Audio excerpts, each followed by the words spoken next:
आई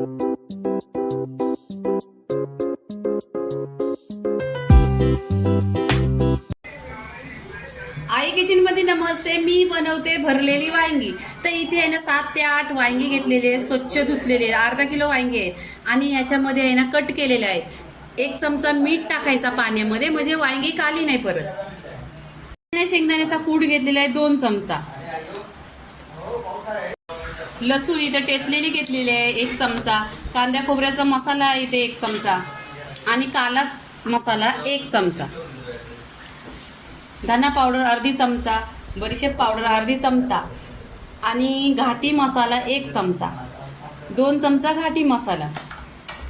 आणि इथे कांदा घेतलेला आहे, 2 कांदा चिरून घेतलेला आहे. आणि इथे आहे ना भरपूर अशी कोथिंबीर टाकायची.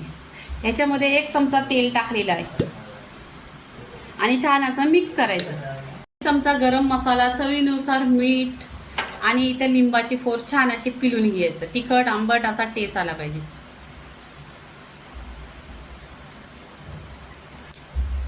इथे आहे ना तेल टाकल्यानंतर छान असं मिक्स करून घ्यायचं. पूर्णपणे मसाल्याचा एक जीव करायचा.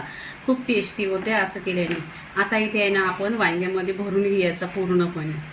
इथे पाणी घेतलेलं नाही, तेल घेतलेलं आहे. तेल घेतल्याने ना टेस्ट खूप छान येतो. इथे पूर्णपणे मिक्स झालेलं आहे. आता काय करायचं, वांग्यामध्ये भरून घ्यायचं.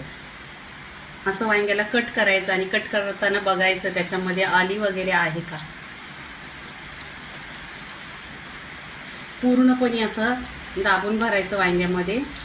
पहा असं सगळी वांगी भरून घ्यायची.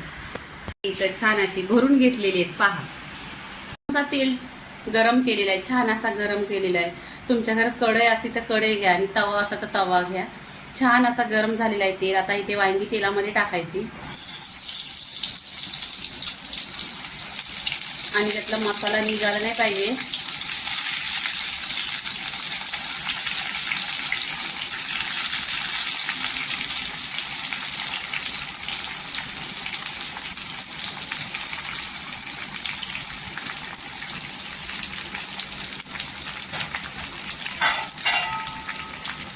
आता इथे आहे ना 10 मिनिटं छान असं आहे ना स्लो गॅसवर शिजून घ्यायची वांगी.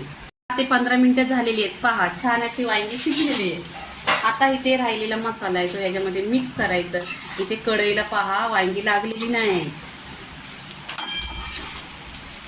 आता 1-2 मिनिटं आहे ना छान अशी तेलावर परतून घ्यायची. इथे छान अशी 2 मिनिटं आहे ना वांगी शिजवून घेतलेली आहेत आणि भरलेली वांगी छान अशी शिजलेली आहेत.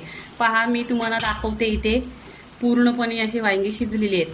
तर पूर्णपणे वांग्याची रेसिपी झालेली आहे. लाईक करा, शेअर करा, सबस्क्राईब करा आणि नेहमीच खात राहा. धन्यवाद.